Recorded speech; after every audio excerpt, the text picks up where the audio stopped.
지난주에 평화에 대해서 이야기를 잠시 나눴고 오늘은 소망에 대해서 나누겠습니다. 다음 주는 기쁨이고 그 다음 주는 사랑입니다. 마지막 주는 크리스마스 바로 전주라 사랑 메시지 전하면서 우리 크리스마스 메시지도 같이 한번 전해볼까 합니다.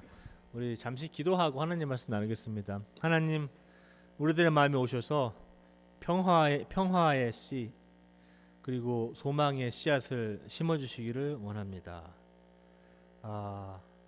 세상을 보면 많이 실망도 됩니다. 정의는 사라지고 사랑은 다 식어가는 것 같습니다. 하나님, 이 세상에 하나님의 사랑이 가득 찰 수 있도록 저희들에게 그런 평화의 씨앗, 소망의 씨앗을 심어주시고 그런 것들이 사랑의 결실을 맺을 수 있도록 좀 도와주시옵소서. 하나님 말씀 가운데 그런 소망의 씨앗들, 평화의 씨앗들이 저희 마음밭에 뿌려지기를 원합니다. 주여 오시옵소서.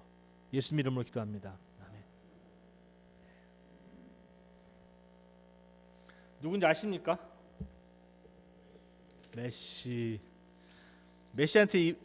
이번 주에 뭐 상 받은 거 아십니까? 제가 이거 보면서 장로님 되게 좋아하시겠다.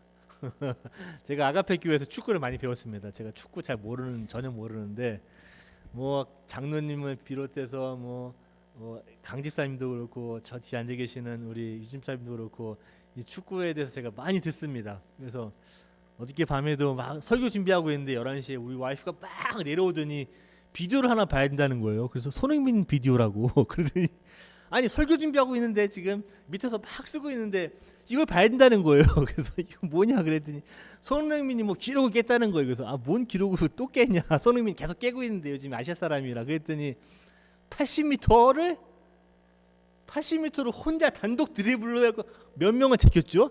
7명은 혼자 제껴서 골인을 넣는데 이거 신기록이라고 하더라고요. 그죠? 이렇게 긴 거리를 혼자 단독 드리블 못 한다고. 아주 그냥 또 그거 생각하면서도 장로님 기분 좋아하시겠다. 메시 이번 주 12월 3일 날 그 상을 하나 받았죠? 무슨 상 받았습니까? 발롱도르. 발롱도르 상이라고 그러더라고요. 발롱도르. 제가 처음에 이렇게 메시를 저기에 좀 우리 예수님 사진을 좀 먼저 올려야 되는데 제가 메시 사진으로 죄송합니다. 이유가 있어요. 설명을 해드릴게요. 제가 이 메시가 이제 2019년도 발롱도르 상을 수상했죠. 그 크리스티아노 호날두를 제치고 두 명이 5개씩 받았는데 제치고 최다 수상자가 됐답니다. 그때 아시아 손흥민 선수는 22위에 랭크됐다고 그러는데 이 축구 선수라면 이 상이 아마 최고지 않을까라는 생각을 저도 해봅니다. 저도 조사를 한번 해봤어요.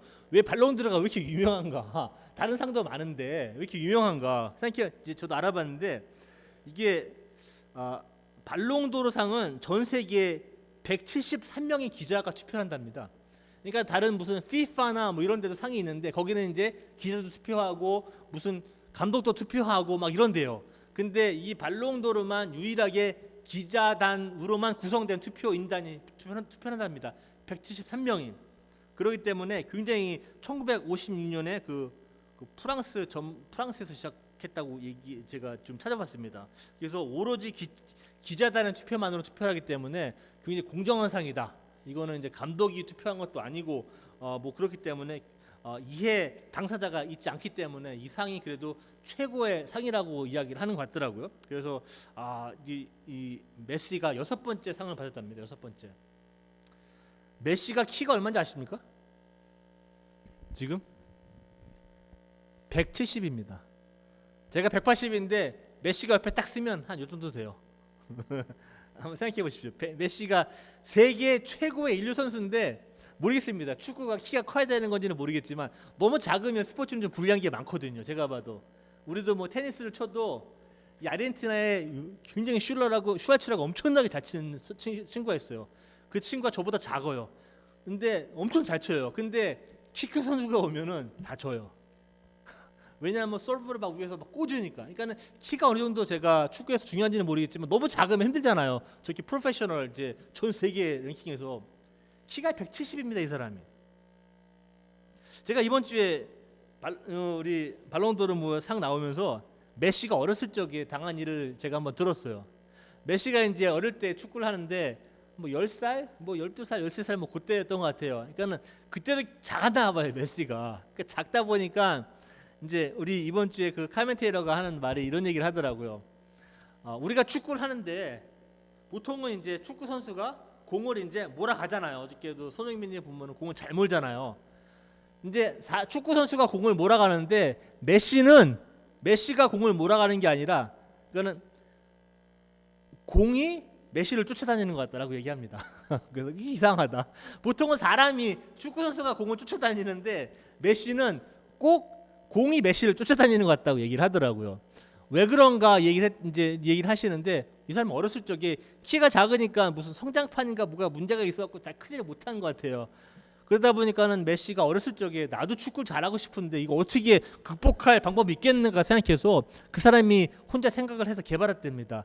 내가 가능한 한 이제 공을 몰고 가는 데 있어서 공을 땅에서 띄우지 않고 그리고 내 몸에 딱 붙게 하는 어떠한 거를 이제 연습을 많이 한 것 같아요.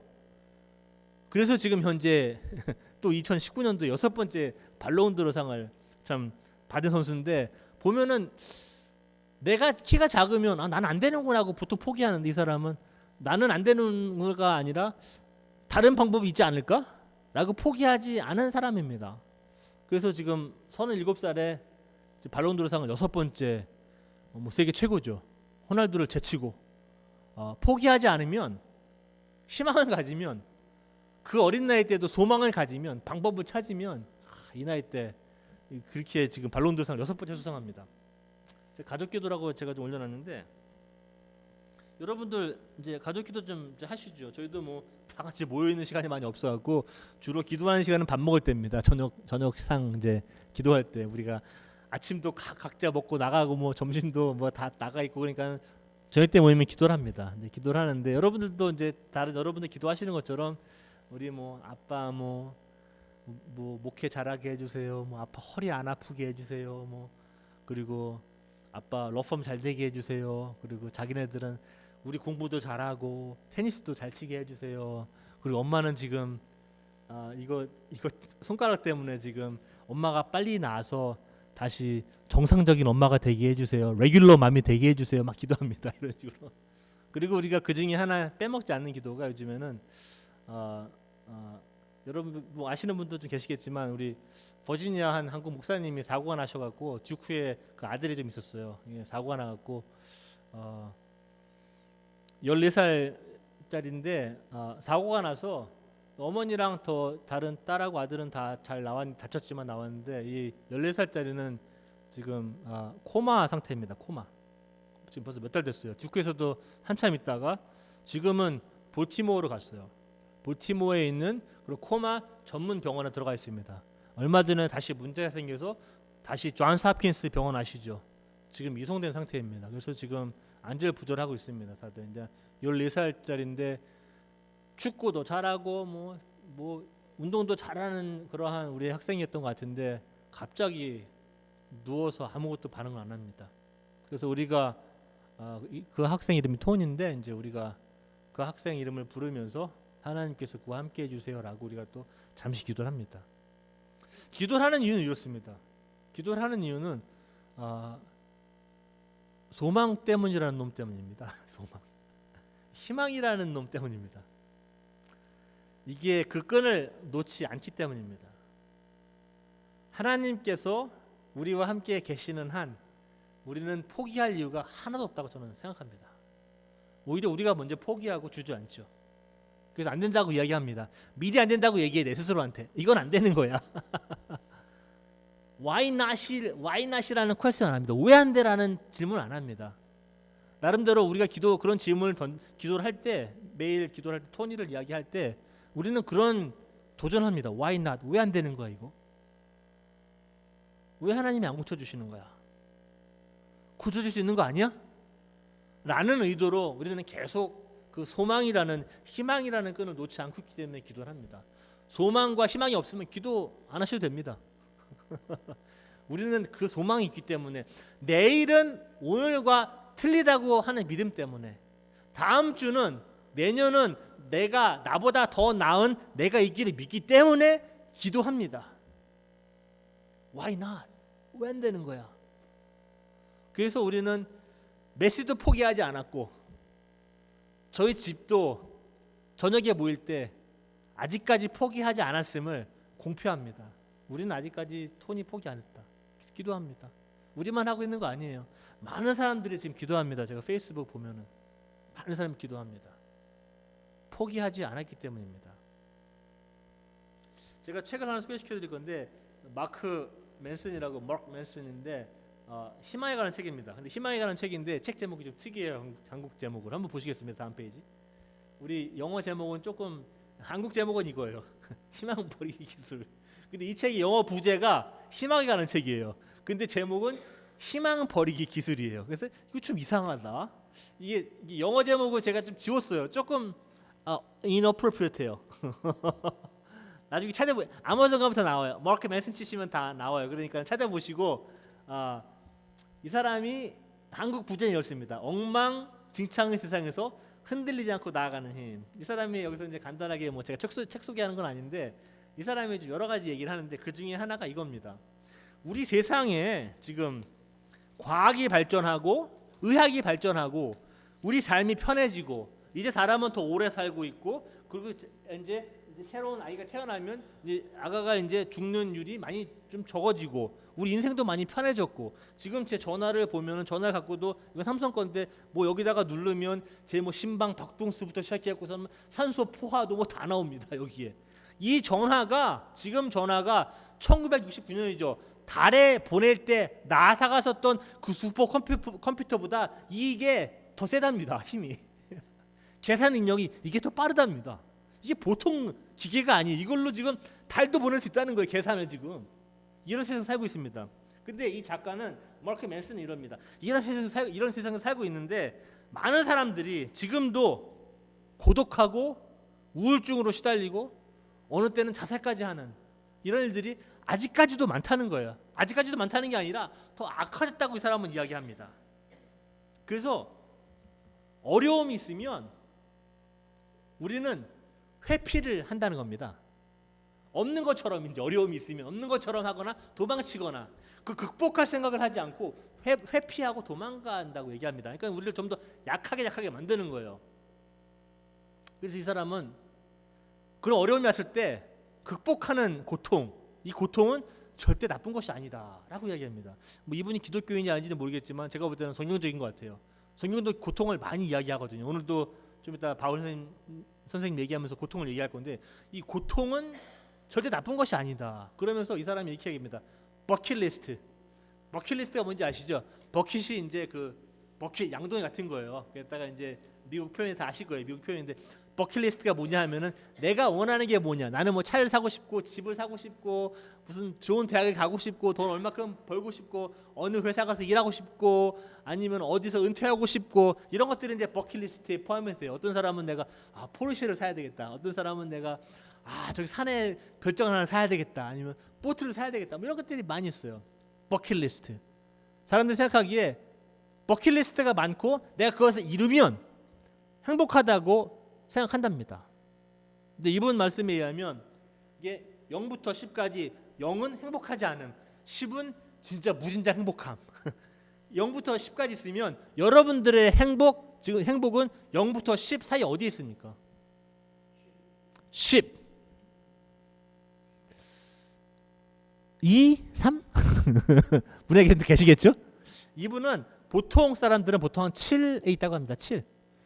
뭐 아주 행복하지도 않고 아주 불행하지도 않고 한 7 정도. 근데 이 버킷리스트 내가 갖고 싶은 것을 다 가지면 집도 사고 컴퓨터도 사고 뭐 테슬라 하는 사고 뭐 좋은 직장도 얻고 우리 자녀가 좋은 대학 가고 뭐 이러면 내가 10에 갈 수 있다고 생각한답니다. 근데 막상 10에 가보면 한 일주일 있다가 다시 7로 복귀된답니다. 이게 계속 지속이 안 된대요. 그러니까는 10으로 가겠다고 하는 그 마음을 희망을 버리라라는 겁니다. 그러면서 여러분이 갖고 있는 고통을 회피하지 말고 감내하라고 이야기합니다. 이 사람은. 그래서 굉장히 비슷한 것 같다 오늘 이야기하는 거랑. 그래서 제가 책을 좀 올려봤습니다. 다음 페이지 한번 주십시오. 오늘은 다시 전도서를 보겠습니다. 전도서 보면서 저도 소망과 희망을 오늘 준비해야 되는데 제가 소망과 희망에 대한 걸 다 찾아봤어요, 성경으로. 근데 전도서는 하나도 안 나와요.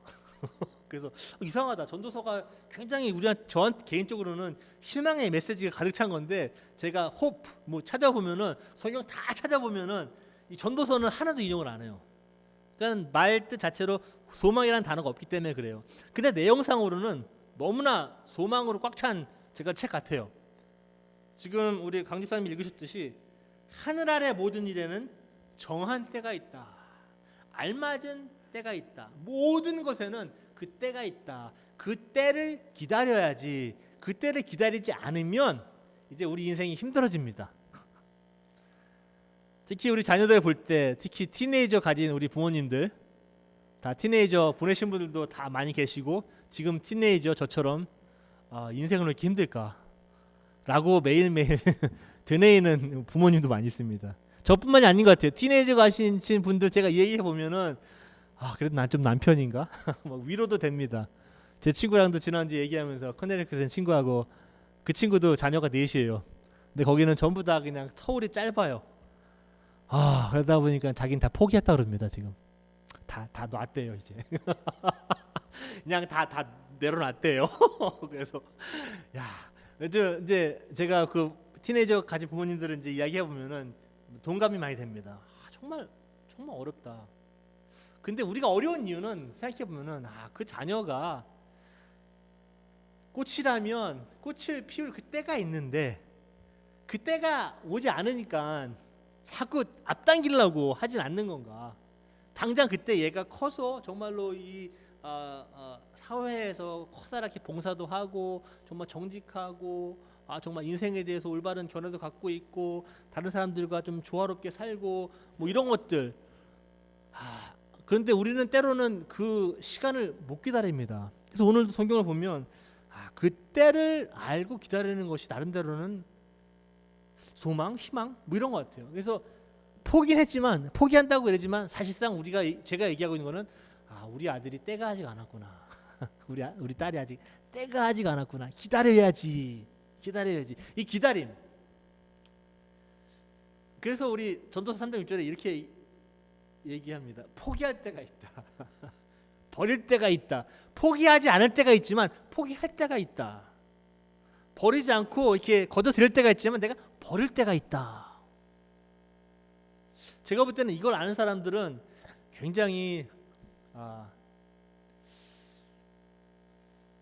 삶에 대해서 이 소망에 대해서 정확하게 알고 있는 사람이 아닌가 생각합니다. 뭐 성급하지 않습니다. 그 때가 있다는 겁니다. 때.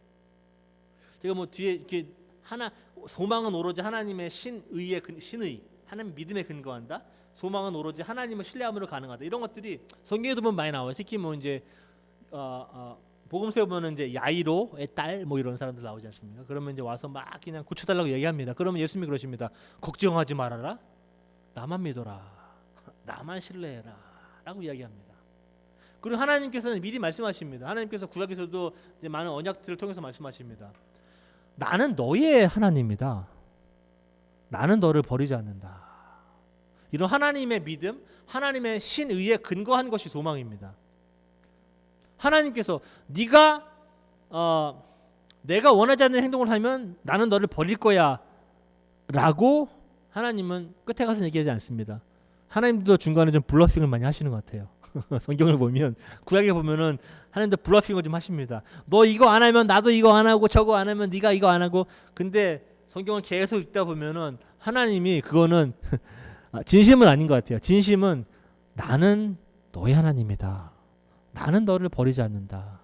나는 너를 잊지 않았다. 나는 지금도 여전히 너를 기억하고 있다라고 이야기합니다. 그런 것들에 의한 그런 것들의 그 소망의 어떠한 근거가 내가 뭘 해서 내가 뭘 잘해서가 아니라 하나님의 그런 신의 우리를 향한 그런 믿음들 때문이고 하나님께서 우리를 향한 그 사랑 때문에 우리가 소망이라는 이 끈이 생긴 겁니다. 하나님하고. 다음 페이지 한번 주십시오. 그렇기 때문에 우리는 그 알맞은 때가 있습니다. 그렇기 때문에 우리는 좀 근시안적으로 보면 안 됩니다. 인생을 좀 길게 봐야 합니다. 저도 어느 때는 이것 때문에 고생 많이 합니다. 저도 제가 산 인생이 지금 46년뿐이 안 돼요. 그러다 보니까는 고기까지뿐이 못 봅니다. 제가 56세에 66세, 76세, 86세 어떤 모습으로 있을지 제가 잘 안 보여요. 그러다 보니까 제가 성급해집니다.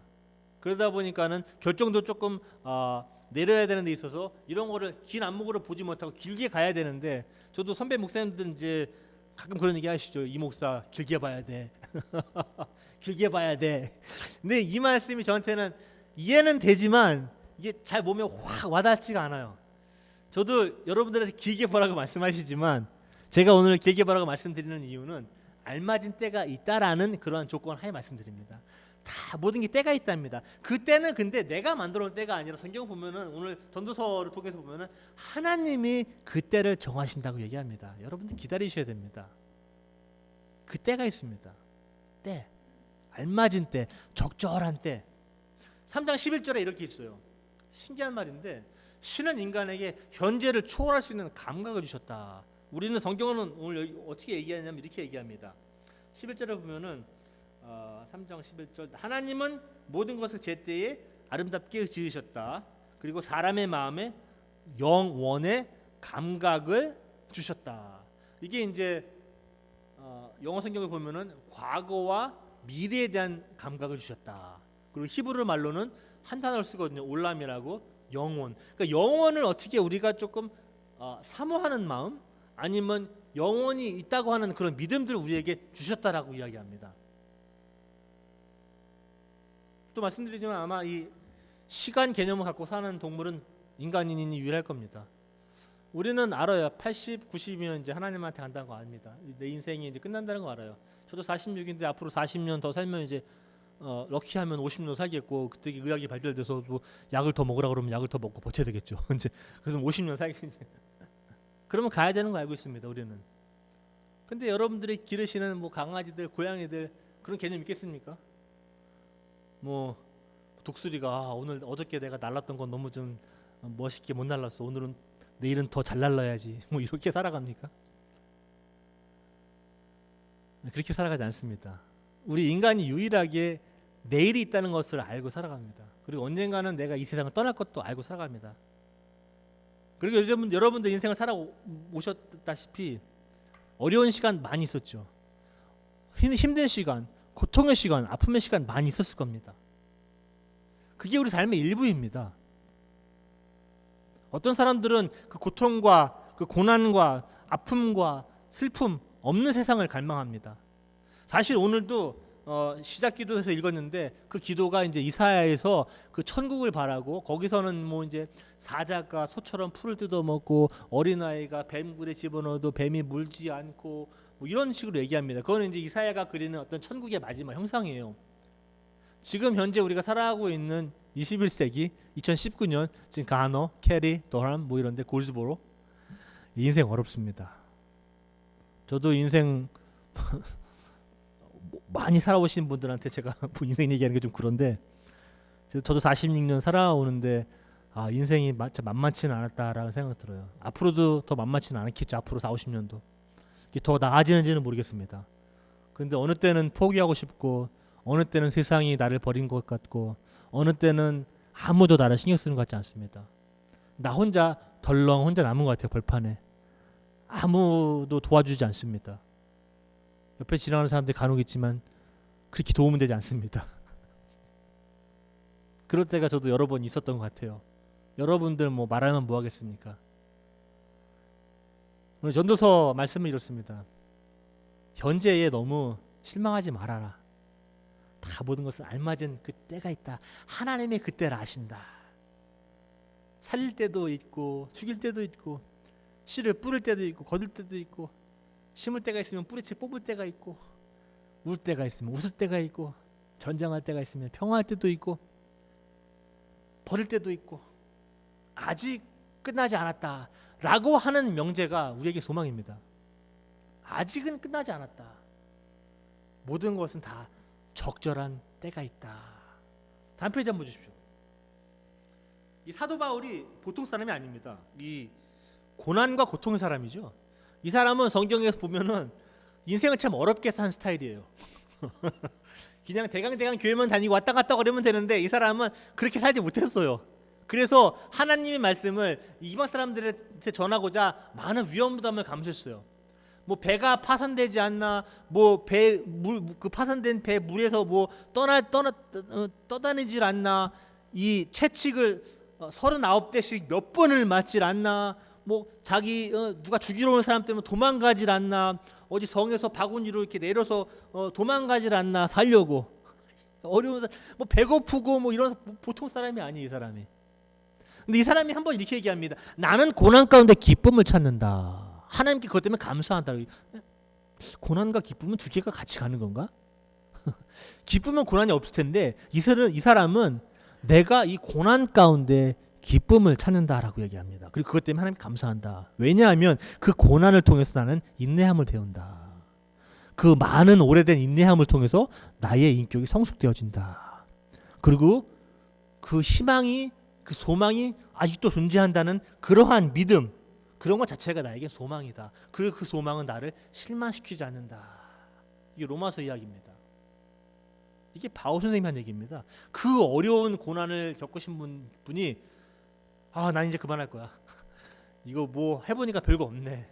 뭐 교회 세워놔도 맨날 그냥 싸우기나 하고 맨날 편지나 하고 뭐 그냥 지금으로 보면은 뭐 카카오톡 엄청 날렸겠죠. 바울한테 우리 이런 문제 있다 저런 문제 있다 뭐 그러면 청년부도 문제 생기고 뭐 남선동교회도 문제 생기고 이거 너무 힘들다 그만두자라고 얘기했을 수도 있었을 텐데 바울 선생님은 그렇게 얘기하지 않냐고 나는 이 고난과 고통에 참여한다.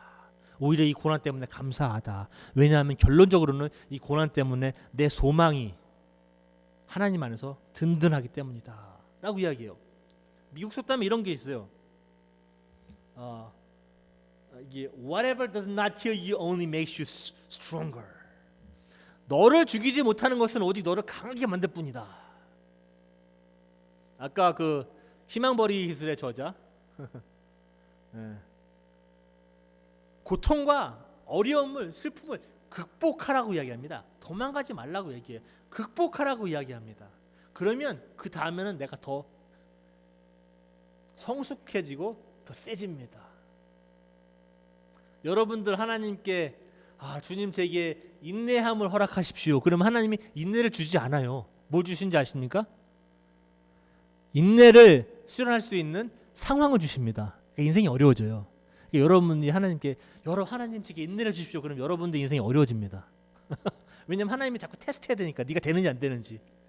그래서 테스트에서 통과되면 인격이 성장합니다.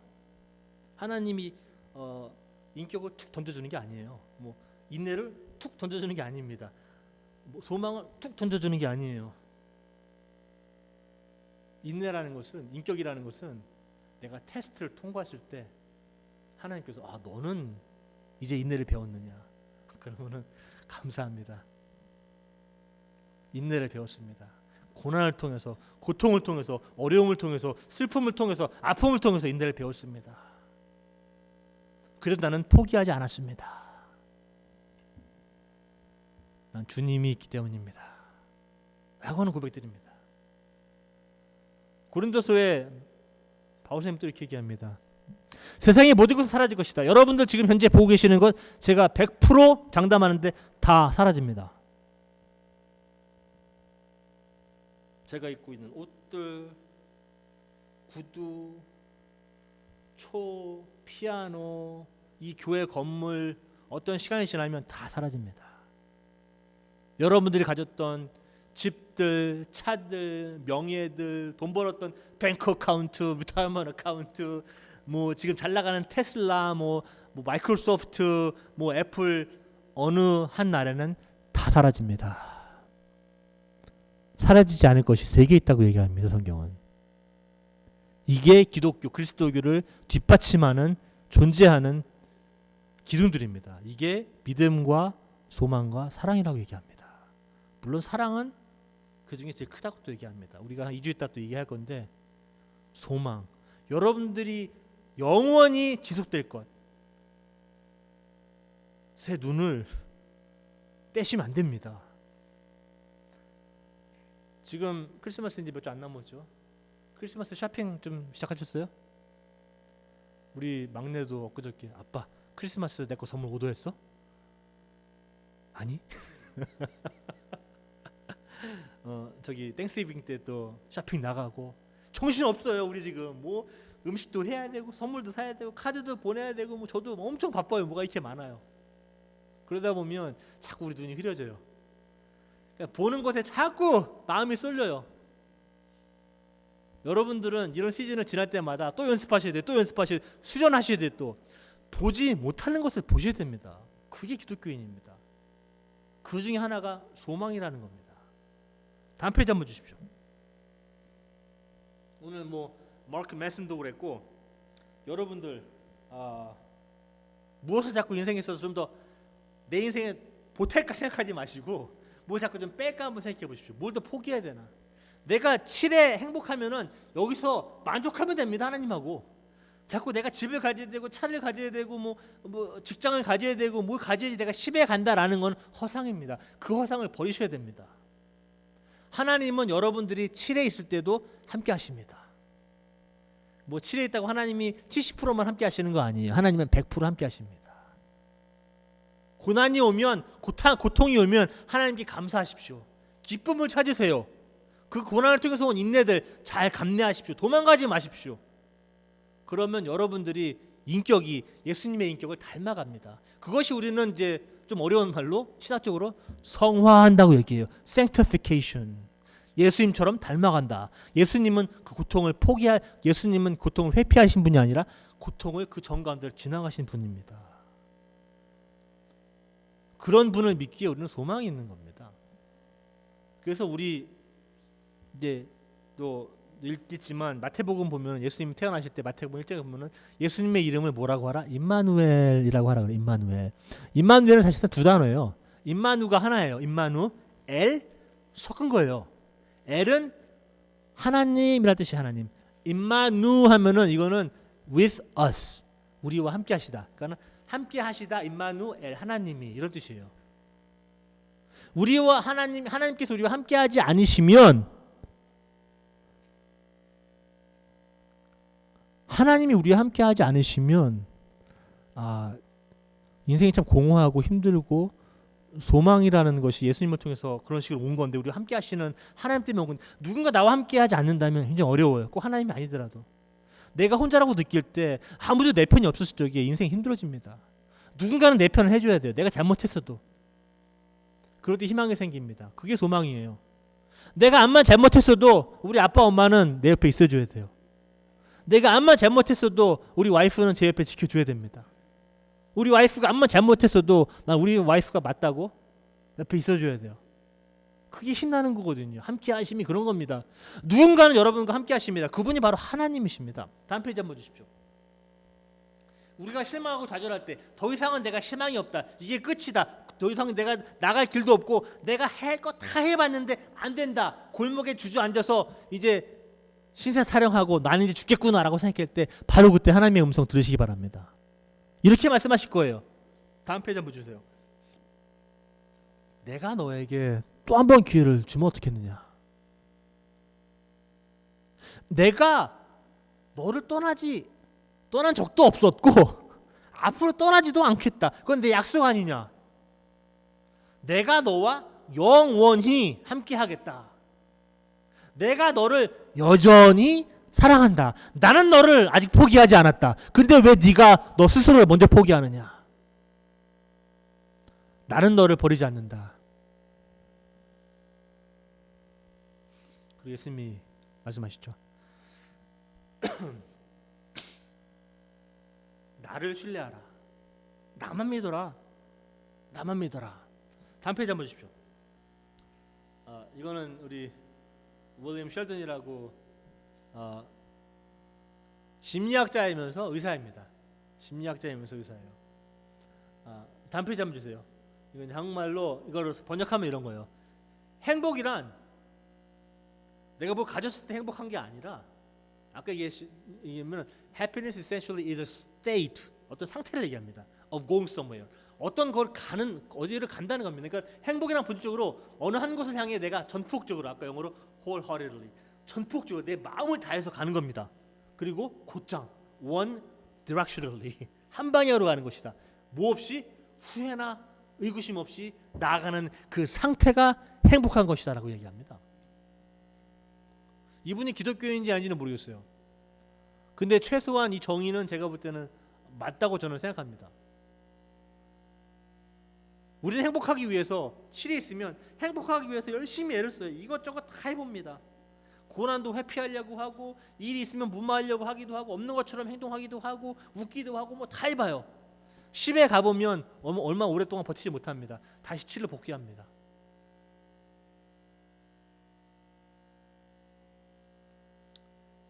제가 오늘 지금 하나님 말씀 이제 우리 전하면서 마치려고 하는 이제 초점을 맞추는 곳은 어느 한 곳입니다. 한 곳. 이분은 윌리엄 셸던은 어느 한 곳을 향해 간다. 근데 내 전폭적으로 한 방향으로 의구심 없이 의심 없이 나는 아무런 거리낌 없이 그 한 방향으로 가는 상태. 그 한 방향이 어디겠습니까? 라고 제가 여러분들한테 오늘 좀 질문을 던지면서 그 한 방향은 우리에게는 그 다음 페이지 한번 주시면 우리 김 목사님. 이게 원웨이 사인입니다. 일방통행입니다. 우리 기독교인들은 일방통행입니다. 배타적인 의미에서 일방통행은 아닙니다. 우리는 다른 사람 다 사랑하죠. 근데 우리가 가야 될 방향은 오로지 하나입니다. 두 방향이 아닙니다. 그 방향은 어디냐? 오로지 가야 할 한 방향이 있다. 그 방향은 오직 하나님이시다. 하나님으로 여러분들의 마음을 가득 채울 때 그것이 소망인 것입니다. 그것이 행복인 것입니다. 행복하기 위해서 이거 하고 저거 하고 내가 뭘 사야 되고 뭘 받아야 되고 내가 뭘 가져야 되고 어디 가야 되고 이게 행복이 아닙니다. 행복은 이 하나님이 오로지 이 한 분 하나님이 여러분들의 마음속에 가득 찰 때 그분이 여러분들의 삶의 그 비컨, 라이트, 등대처럼 비추실 때 여러분들이 어려워도 이분은 포기하지 않습니다. 여러분들을. 절대 여러분들 혼자 포기하시면 안 됩니다. 그럴 때 우리 성경은 이야기하고 있기를 그것이 행복이고 그것이 소망이다. 하나님께서 오늘 얘기했듯이 전도서를 통해서 모든 곳에는 그 때가 있답니다. 그 때가 오지 않았다고 그냥 어려워하시거나 힘드시거나 뭐 안 그러셔도 돼요. 느긋하게 하나님 기다리시면 됩니다. 우리 아가페 교회도 때가 있는 것 같아요. 우리 교회도 많은 어려움들을 겪어오면서 저도 지금 여기서 목회 한지 작년 1월 1일부터 거의 2년 돼갑니다. 공식적으로는요. 한 2년 돼가는데 아가페 교회도 때가 있습니다. 너무 조급해하지 마십시오. 여성교회도 때가 있고 남성교회도 때가 있고 저도 개인적으로 목사로서도 때가 있습니다. 그 때가 있는 걸 기다리는 그 기다림이 우리에겐 소망입니다. 그 기다림은 포기하시면 안 됩니다. 그렇게 때를 기다릴 줄 아는 지혜로운 우리 아가페 교인 성도님들 되기를 한 방향으로만 갈 수 있는 참 무식한 우리 아가페 교인들 한 방향만 볼 수 있는 그런 무지한 몽매한 한 방향만 한 하나님만 볼 수 있는 그런 우리 아가페 교인들 우리 대강절 우리 기간에 되시기를 간절히 기도합니다.